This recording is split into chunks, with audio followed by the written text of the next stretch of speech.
So good evening, everybody. It's our big book breakdown, and tonight we are starting on step 12. So if you got your big books ready, we're on chapter 7, page 89. And I'll just, for the record, read what step 12 says. Having had a spiritual awakening as the result of these steps, we tried to carry this message to alcoholics and to practice these principles in all our affairs. Okay, Amy, if you want to organize the reading of it, just letting everyone know we just finished step 11, where we have gone into our continuous connection with our higher power through prayer and meditation. And now we're moving on to solidifying and passing it on with others. Over to you, Amy. Sure. I was going to have Jaren, would you like to kick us off on page 89 with practical? Absolutely.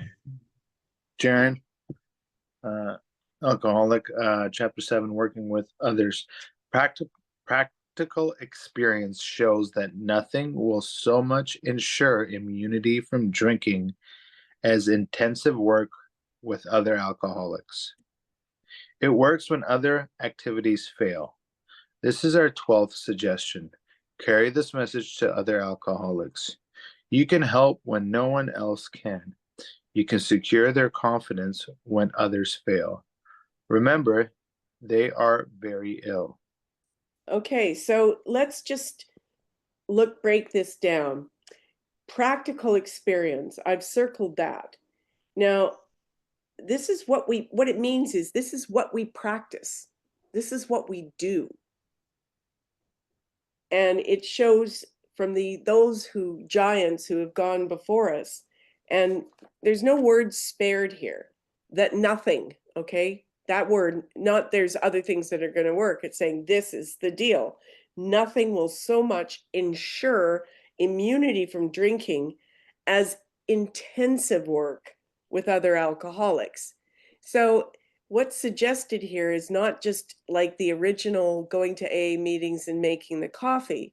By the time you're at step 12, you've had a spiritual awakening, which we've discussed in other meetings, and a series of spiritual experiences that have led us to have something to actually pass on.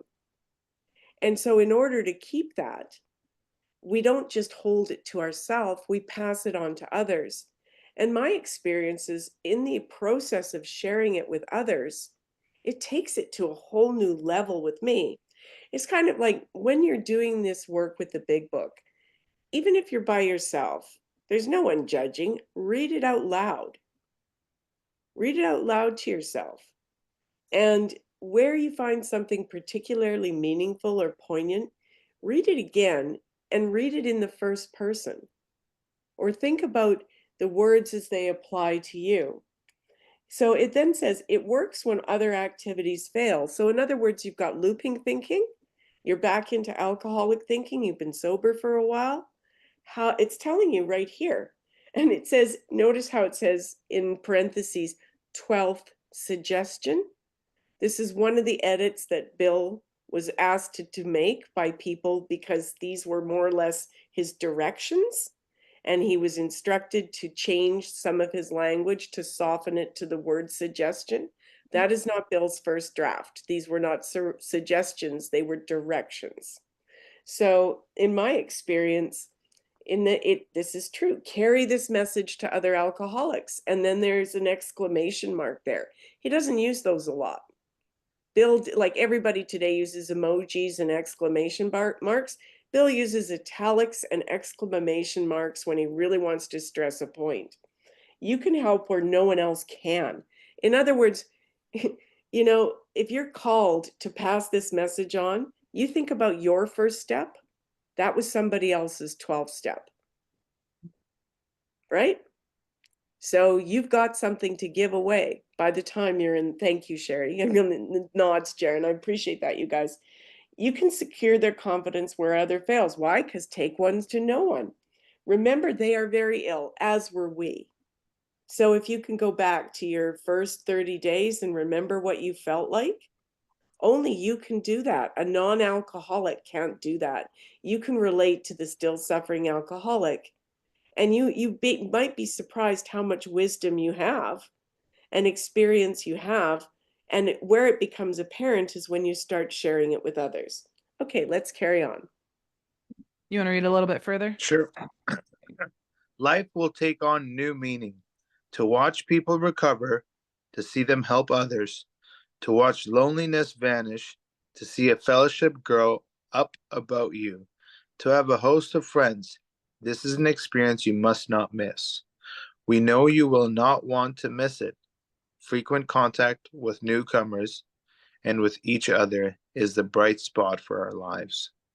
Okay, get your highlighters and pens handy because these are the 12-step promises. So life will take on new meaning. Promise number 1, to watch people recover. 2, 3 is to see them help others. 4 is to watch loneliness vanish. 5, to see a fellowship grow up amongst us. 6, to have a host of friends. I mean, all those things together, those have all come true for me. If you look forward to going to a regular meeting, that's a promise that's already come true for you. Seeing a fellowship growing up, a sisterhood growing up amongst you, feeling that you can relate to people in these rooms, this has already happened for you. So already some of these promises are happening. And then I've got the gift of being an alcoholic is I get to help others as other alcoholics have helped me. So the program is selfless through and through. I came in here very selfish, looking for a problem with my own selfish consequences from my selfish disease. And you brought me out of myself and realized that it was a spiritual program and I needed a spiritual solution and that I could rely and trust on you. And then now, in order to keep it, it's saying I've got to be selfless yet again and give it away. Because to learn everything that I've learned in here and all the hours that people have invested in me, and not to take the time to pass it on to somebody who is still struggling, that would be selfish, right? So when we do our 12 step, we're just doing what Bill is suggesting. Okay, let's carry on. That was funny. Okay, so does anybody else want to read? Declan, do you want to read? I don't know. We are on perhaps. Oh, you're muted. What page number? Oh, page 89. 89. Okay, 89, that's what I thought. Okay. At perhaps you are not acquainted with any drinkers who want to recover. You can easily find some by asking a few doctors, ministers, priests, or hospitals. They will be only too glad to assist you. Don't start out as an evangelist or a reformer. Unfortunately, a lot of prejudice exists. You will be handicapped if you arouse it. Ministers and doctors are competent and you can learn much from them if you wish. But it happens that because of your own drinking experience, you can be uniquely useful to other alcoholics. So cooperate, never criticize. To be helpful is our only aim. When you discover a prospect for Let's alcohol, stop yeah, right there for a sec. okay, yep. So I'm going to break it down paragraph by paragraph.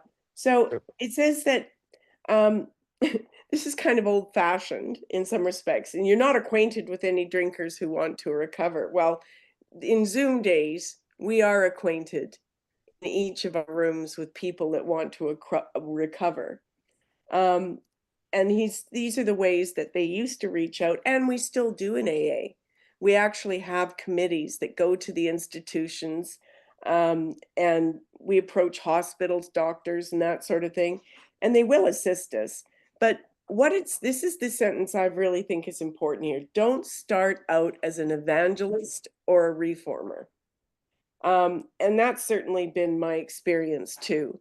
There is a lot of prejudice, whether we like it or not, about AA, about God, A lot of people have preconceived notions that this is some sort of a cult.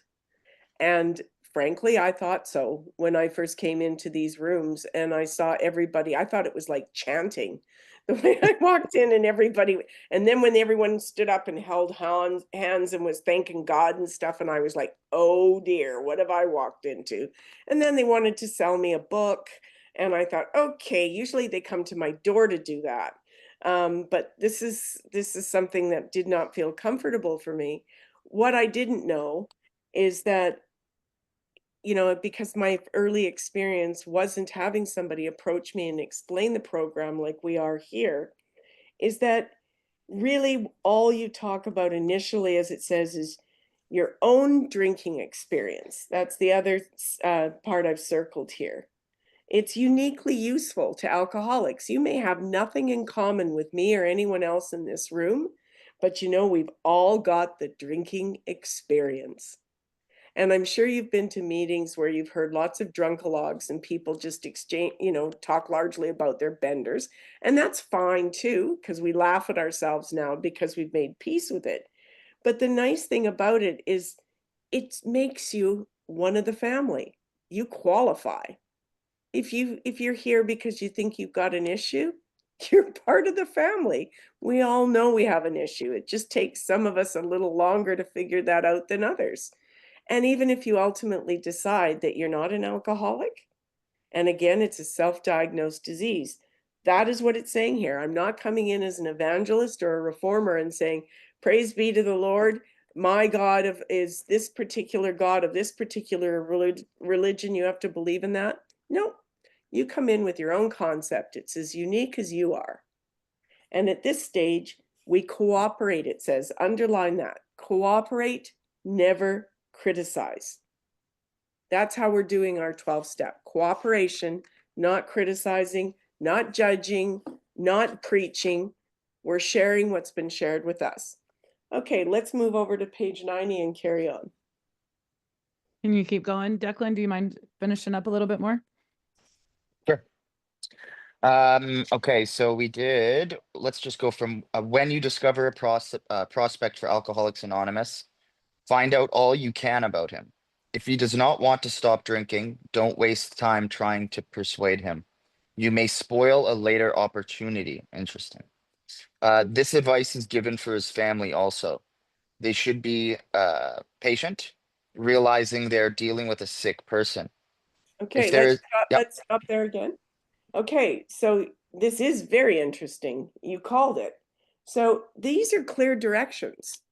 Bill is telling us how to do 12-step work here. So you found somebody that you think, either because you've been turned on to them or you just sense it that you ought to have a conversation with them. You find out about them, and then you don't talk about their drinking, you talk about yours. And you look for the identification to start to happen. And I then find out as much as I can about the other person, keeping it to their drinking initially, so that we can find a common ground, so that the person I'm talking to understands I get them, I'm not judging them, and they in turn can start to have a little bit of confidence that I might know what I'm talking about. And so I invite questions and I share as much as I can, specifically directed towards that person. So, you know, you need to, this is where, when we're in Zoom rooms and I'm in other groups like the parking lot in the Bronx and stuff, and I'm always telling newcomers, we can only get to know you as much as you're going to let us in. So when you sit in the back seat and never say who you are, or never turn your camera on, or never really claim your seat in the room, it's not as easy for feeling a part of something as it's easier to feel apart from. So this is Bill's directions. So he says they should be patient. So we're patient endlessly, because I don't know about you guys, but when I first got sober, I was not the most rational human being. I was not thrilled to get phone calls from a bunch of other drunks saying that they thought they could help me with my problem. I had all sorts of excuses, and I was really working on the differences, why I was different than you, rather than trying to find the similarities and relate to what I had in common with you. And the fact of the matter is, when you're working with a sponsee, that may be the only thing you have in common with that person, is that you're both alcoholic. But that doesn't stop you from taking them through these steps, just like every one of us have gone through, because the disease is in the same. It has no discrimination for age, race, creed. It gets us all. It'll slay us all, no matter how much we have, no matter, as they say, how far down the scale we've gone. It'll take us all out. So this process here of identification is super important. Also, notice that sentence, don't waste time trying to persuade him. I've made that mistake. I've chased people that weren't ready to get sober and spent a huge amount of energy on that when I could have been using my time as a sponsor and guiding people that really want to get better. So Bill's giving us clear instruction there. There may be another time, they may need to go out and do some more experimenting. Okay, let's carry on. Okay. Sherry, I was going to let you rest. Bethany, do you want to read? We're on page 90. If there's indication, I think, right? Okay. Yeah. So when you discover a prospect? No, if there's any indication. Okay. Yeah, on page 90. Yeah, Yeah. there we go. If there is any indication, oh, Bethany alcoholic.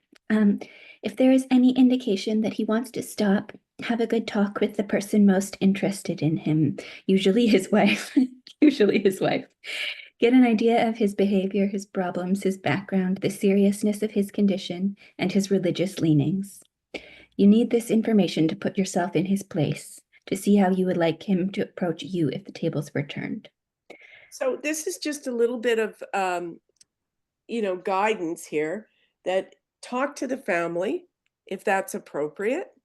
The wife, the partner, the child, the father, the person most interested in him. Sometimes I've had the experience where a member in this group has asked me to talk to their partner. So I got the background information and sort of the backstory so that I could go into the conversation showing them I cared, that I'd bothered to find out a little bit about what was going on with them. And my personal experience is there isn't a cookie cutter approach to start talking to somebody who is seeking sobriety and is lost. Remember, they're sick. And so the whole thing about the previous paragraph, exercise patience. But we have to assess whether this is somebody that really is still in love with their drinking career and is just looking for somebody to talk to about their woes, or whether this is somebody that is really serious about getting sober. Okay, let's carry on. You got it, Bethany. Yes, I was launching in with my mute on. Sometimes it is wise to wait until he goes on a binge. The family may object to this, but unless he is in dangerous physical condition, it is better to risk it. Don't deal with him when he is very drunk, unless he is ugly and the family needs your help. Wait for the end of the spree, or at least for a lucid interval. Then let his family or a friend ask him if he wants to quit for good and if he would go to any extreme to do so. If he says yes, then his attention should be drawn to you as a person who has recovered. You should be described to him as one of a fellowship who, as part of their own recovery, try to help others and who would be glad to talk to him if he cares to see you. Okay, so let's stop there because we've got a couple of different scenarios happening here.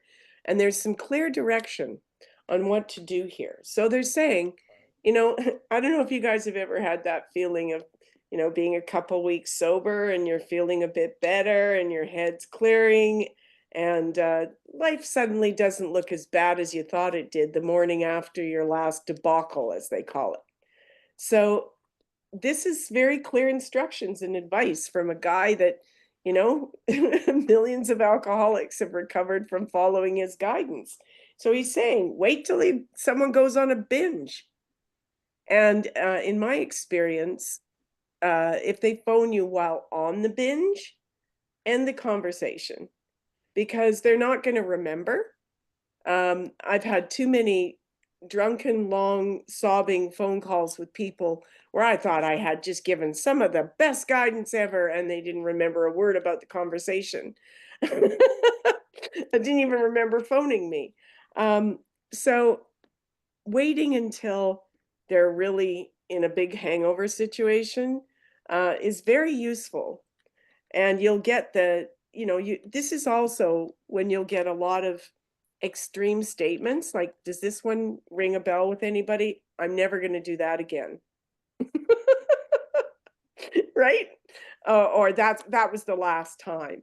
This is the sort of thing that we're talking about here. But with the binge, we're waiting for the end of this spree and a lucid interval. So you're waiting for this, I'm sure you guys have felt it, that humiliating, remorseful, self-loathing. That is when an alcoholic, in my experience, is at their rawest and really more likely than not to really seek genuine help. Where it gets tricky is when they start to sober up, do they still want that help? Okay, so then they're saying, wait for the end of the spree, and then you're going to have, you talk about yourself as a person who's recovered, and then it says you're going to have one of two results. You're going to have a yes or a no. So what Bethany just read, you've asked him, okay, here's the question. Ask him if he wants to quit for good, and if he would go to any extreme to do so. Circle that, highlight it. These are clear instructions on doing 12-step work. Okay, this is 12 stepping. You'll hear that term used where you actively go out and you're dealing with a family and you're intervening on someone. They could have called the crisis line, or you could have been phoned and asked for help with somebody who's struggling. So these are very, very clear directions. And in the first example, which Bethany's just read, he said yes. So underline that. If he says yes, and then I've put an A next to that, because there's two options here. You're going to have someone you've approached say yes, and then the next one is going to be he does not want to see you. So we're going to carry on now, but notice that the yes is got clear directions there, that you talk about your own recovery and that you want to share this with him. Now we're reading the next paragraph, starting if he does not want to see you. And for those who've just joined us, it's at the bottom of page 90. Yeah, we're at the very bottom, last paragraph of page 90. Do you want to keep going, Bethany, and then we'll switch Sure, after that? yeah, if no one else Okay. wants to do it. Yeah. Okay, so if he does not want to see you, never force yourself upon him. Neither should the family hysterically plead with him to do anything, nor should they tell him much about you. They should wait for the end of his next drinking bout. You might place this book where he can see it in the interval. Here, no specific rule can be given. The family must decide these things, but urge them not to be over anxious, for that might spoil matters. So I think we've all got our own stories of how we first got introduced to AA and whether we came in here willingly or not. But this is clear directions. If you're told they don't want to see you, you don't keep knocking on the door. You move on to the next person that genuinely is looking for help. And there's no point having frothy emotional appeals from family and all the rest of it, because my experience and what I'm also told from other people is that if you come in here, it needs to be for yourself. Many people come in here court ordered or to try do it for their parents or partners or whatever. But at the end of the day, those situations might change. What isn't going to change is you're going to wake up with yourself again, no matter where you go. So you need to be in it to win it for you, in my experience, not coming in, the other people may be what brought you into rehab, what brought you into these rooms, but the ones who succeed are the ones that want this for a way of living for the rest of their life. And that's why, and also underline last sentence here, you might place, highlight it, this book. This is the program. It's not just the fellowship. Okay, it's not just going to meetings, it's this book.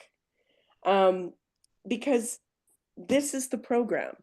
And like most of us, he probably won't, or she probably won't understand it, but their curiosity is going to get piqued. I love accidentally leaving this book in places. Never had one returned. Okay, let's carry on the top of page 91. Sure, Winston, you got it? Starting on page 91? Yeah, with things or usually? Usually. Okay. Winston, alcoholic addict, trying to get back on my service. Usually, right? Usually the family should not try to tell your story. When possible, avoid meeting a man through his family. Approach through a doctor or an institution is a better bet.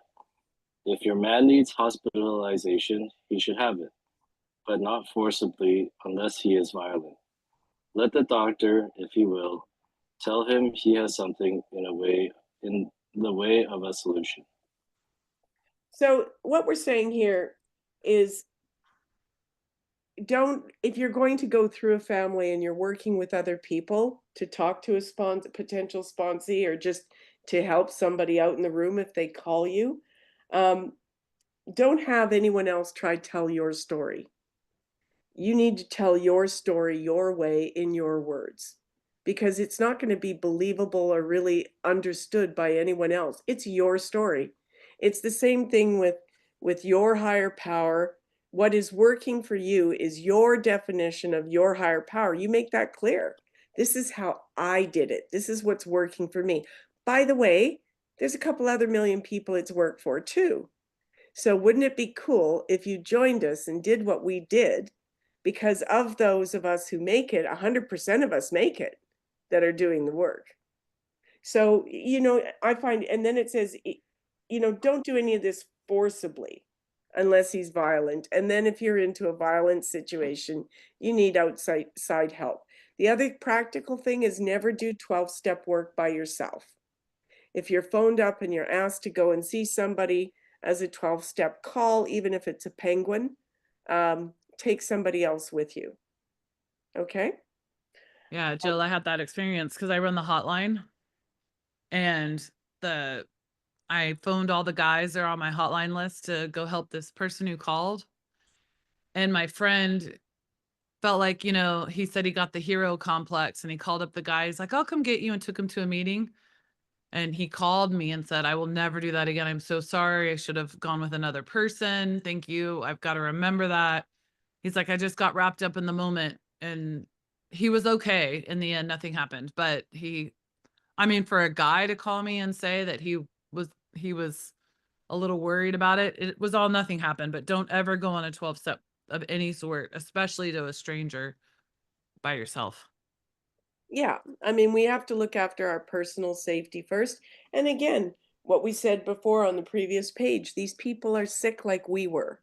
That's what I was going to say. You Yeah. are going to help, because there were times when I didn't act like I do now. Really? Gee, were we just not the most rational human beings when we were drinking? Okay, let's carry on page 91 with when your man is better. You got it, Winston? Sure do. Winston, rational alcoholic addict. When you're, thought you like that. When, oh, now I'm all messed up. There you go, irrational. When your man is better, the doctor might suggest a visit from you. Though you have talked with the family, leave them out of the first discussion. Under these conditions, your prospect will see he is under no pressure. He will feel he can deal with you without being nagged by his family. Oh God. Call on him while he is still jittery. He may be more receptive when depressed. So my own little experience here, If your person is really struggling and you are not doctors, I'm not a doctor, I can't tell, especially if they're using pharmaceuticals as well as alcohol. I never try and try and do this sort of work without knowing their medical situation, because I don't want to be responsible for playing God or playing doctor. If they need medical help and they're in a detox situation, I have called 911 with someone on the other end of the phone, and then passed them off to another person who sat with them in hospital, and then talked to them again while they were doing intake. And it was in this group. You know, there's been many incidences with the meditated 8 morning group where we've turned up at hospitals and such for each other, or medical procedures or whatever. But the point is that we don't involve the family without the individual's request and knowing, because we have to build an initial set of trust. And again, it's using your intuition and your instincts here and judgment calls. And that's why we have sponsors.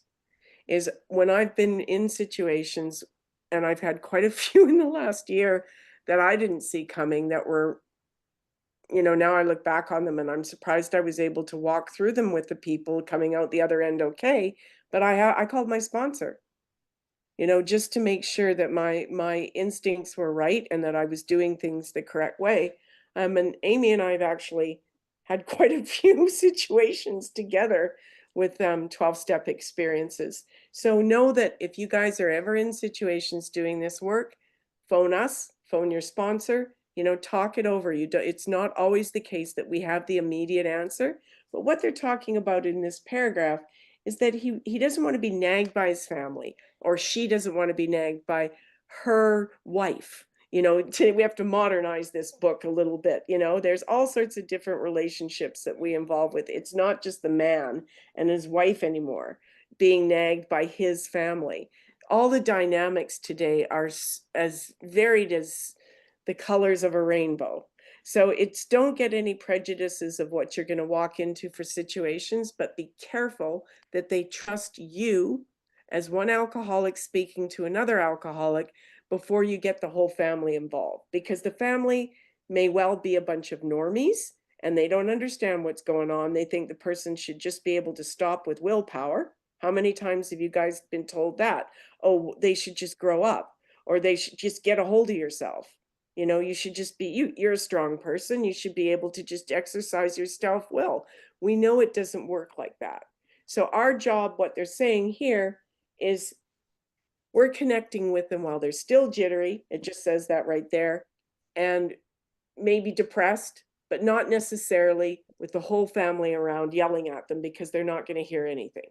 Okay, let's move on. Oh, you got it, Winston? I'll go as long as I have to. See your man alone, if possible. At first, engage in general conversation. After a while, turn the talk to some phase of drinking. Huh? After a while, turn the talk to some phase of drinking. Tell them enough about your drinking habits, symptoms, and experiences to encourage him to speak of himself. If he wishes to talk, let him do so. You will thus get a better idea of how you ought to proceed. If he is not communicative, give him a sketch of your drinking career up to the time you quit, but say nothing, for the moment, of how that was accomplished. If he is in a serious mood, dwell on the troubles liquor has caused you, being careful not to moralize or lecture. If his mood is light, tell him humorous stories of your escapades. Get him to tell some of his. Okay, so this whole thing is about basically identification and trying to win trust, right? So right from the beginning, you said they're saying, see when this person is alone, or if it's, like I say, a situation where you don't know the person or your dodgy circumstances, two of you approach, and then you have a general chit chat. And then you gradually get the conversation. These are clear directions Bill's telling you. He's saying, then turn the talk to some phase of drinking. Alcohol comes into the topic. But I don't start saying about the fact that she crashed her car last night and that she's this and that. I don't go into all what she's just done. I talk about my experience crashing a car and not remembering. Because the alcoholic, as we all know, is so full of self-loathing and guilt. And now they're in a situation where they're really hungover and feeling really sick. Does this situation ring a bell with anybody? Like, bring yourself back to how you felt. And if you've got lots of years of sobriety, it can be easy to forget. And that's why the newcomers' experiences are so rewarding in here. Or when you're celebrating, 3 months, 6 months, 9 months, it reminds us all, or even a week, these are big, big deals. And to be honest with us about how you're feeling brings us back to where you're at. And that's exactly what this paragraph is saying, is that, and then it says, well, if you're in a serious mood, like if you're dealing with an alcoholic that's crying and is really down on themselves for what they've just been caught doing or facing charges or whatever it might be, you talk about switch it back to yourself. Like, I've been where you are, and I'm here today to say you can work through it, right? And underline this, be careful not to moralize or lecture. I don't know many alcoholics that like to be told what to do. And like I said, Bill was told to remove the directions from here and make them suggestions, because every alcoholic agreed they don't like being told what to do. So knowing that, you're in a unique position to know how to handle this person, because you have been right where they are. And the challenge is to bring yourself back. We had a member this morning that was reading back from one of her journals in very early recovery and in rehab. And that might be necessary if you're working with somebody that is newly recovered, to just jog your memory that, that's where I was. Full of self-pity, full of self-recrimination, full of all sorts of yeah buts and why it wasn't my fault and why it was everybody else's, and it was big pharma and it was, BC liquor control and everybody else's fault but mine, right? So this identification process is very important, not to moralize, not to lecture. But then it says if his mood is, or her mood is high, like they're going, oh, okay, right, let's deal with it. You can change the tone accordingly and make it a little bit lighter, because we're not all doom and gloom. But here's where, your instincts will come into play, and your experiences that you have got through in this program, these are your gifts. At the time you were going through the stuff you've been going through, you might have thought, why me? Here's why. So that you've got the personal experience to now be able to turn around and help somebody else that's still suffering. You are uniquely qualified to do that. You get them, right? That's a gift. So recognize, no matter how much you feel like you're suffering right now, if you're early in this program, hang on to this experience, write about it. Because one day someone's going to knock on your door and reach out to you, and if you've worked this program, you're going to be able to turn around and share with them just how you felt at this point and how you too worked through it. Okay, let's carry on. It's 40. Yeah. Do you want to do one more paragraph maybe? Would that be about right? Yep. Okay. You can finish this off, Winston, unless someone else wants to jump in. Everybody else good? Looks like you got it. Stuck. When he sees you know all about the drinking game, commence to describe yourself as an alcoholic. Tell him how baffled you were, how you finally learned that you were sick. Give him an account of the struggles you made to stop. Show him the mental twist which leads to the first drink of a spree. We suggest you do this as we have done it in the chapter on alcoholism. If he is alcoholic, he will understand you at once.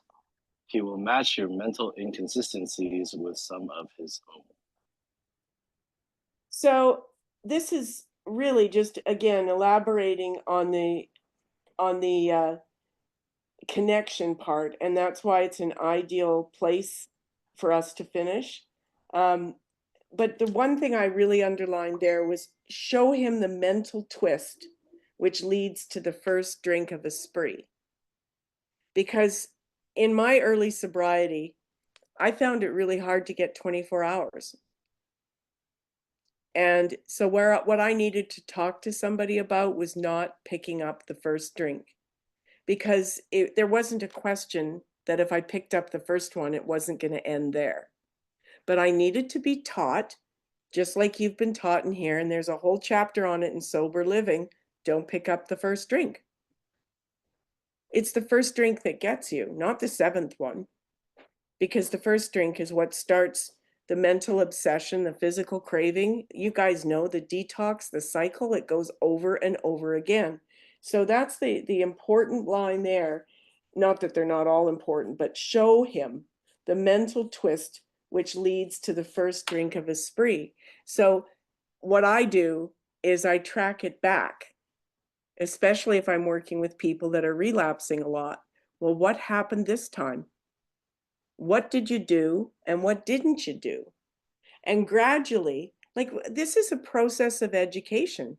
You are passing on what you have learned. So we have to be infinitely patient and remember, even though we may have been hearing these various slogans, you know, I took the drink and the drink took me, etc. They may be really familiar to us, but for the still suffering alcoholic, a lot of this they're hearing for the first time. And I'll close with just saying one of the beauties of sharing it with people for the first time, because 12-step work is someone else's first step, is that it gives you a whole new understanding of your own first step, because you relive it. You go through it again. And that's the gift. And then when people come out the other side, even if it's just another 24 hours that they wouldn't have had but for your conversation, hey, that's the reason to keep doing this stuff. Lives get saved in here. Okay, that's it for me. We can stop the recording. Thank you, Amy. The other thing I always think about rehashing out those little cliches that we say in here all the time is because you hear so many people when they first come in talk about how they didn't understand them, and they'd hear them and be like, oh, you know, and so it takes a while to even, I know they annoyed me at first, and then over time, as I got to get it, they started to click. And so I think the repetitiveness is that security that we like, right? You go to every room all over the place and they're saying the same words over and over again. That consistency always is really a nice, there's something comforting about it. But okay, I'll hit stop. Brilliant. Thank you. Thanks, everyone.